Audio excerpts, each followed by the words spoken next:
ನಿಮ್ಮ ಕಾಲಿಗೆ ಏನಾಯಿತು ಸರ್? ಕಾಲಿಗೆ ಆಕ್ಸಿಡೆಂಟ್ ಆಗಿತ್ತು. ವೀಲಿಂಗ್ ಮಾಡ್ತಾರಲ್ಲ ಅವರು, ನಾವು ಸೈಡಲ್ಲಿ ಇಟ್ಟಾಗ ವೀಲಿಂಗ್ ಮಾಡ್ಕೊಂಬಂದು ಹೊಡೆದಿದ್ದು. ಹೌದು, ಯಾವಾಗ? 8 years ಆಯ್ತು ಸರ್. 8 ವರ್ಷದಿಂದ. ಅಂದರೆ ಈಗ ನಿಮಗೆ ನಡೆಯೋಕ್ಕಾಗಲ್ಲ? ನಡಿತೇನೆ, ಬಟ್ ಏನಂದರೆ ಇನ್ನೊಬ್ಬರು ಇದಕ್ಕಿಂತ ಒಂದು ಸ್ಟಿಕ್ ಇಟ್ಕೊಂಡ್ರೆ ನಾವು ಒಂದು ಮನುಷ್ಯ ಜೊತೆಯಲ್ಲಿದ್ದಾಗೆ. ಅಂದರೆ ಯಾರೋ ವೀಲಿಂಗ್ ಮಾಡೋದ್ರಿಂದ ನಡೆಯೋದು ಅಂತ. ಅದು ನಾನು ಒಂದು ಕೈ ಮುಗಿ ಹೇಳ್ತೀನಿ, ದಯವಿಟ್ಟು ವೀಲಿಂಗ್ ನೀವು ಯಾವ್ದಾದ್ರು ಫೀಲ್ಡಲ್ಲಿ ಮಾಡ್ಕೊಳ್ಳಿ, ನೀವು ಎಂಜಾಯ್ ಮಾಡಿ, ನಾನು ಬೇಡ ಅಂತ ಹೇಳಲ್ಲ.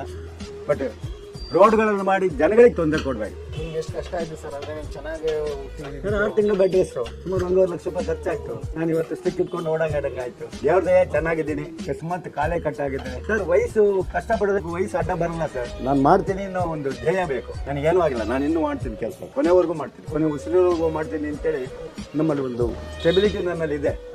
ಮನುಷ್ಯನಿಗೆ ನನಗೆ ವಯಸ್ಸಾಯ್ತು, ನನಗೆ ಆಗಲ್ಲ, ಪ್ರಶ್ನೆ ಇಲ್ಲ. ನಮ್ಮ ಮೈಂಡಿಂದ ಆಗಲ್ಲ ಅನ್ನೋದನ್ನು ತೆಗೆದಾಕ್ಬೇಕು.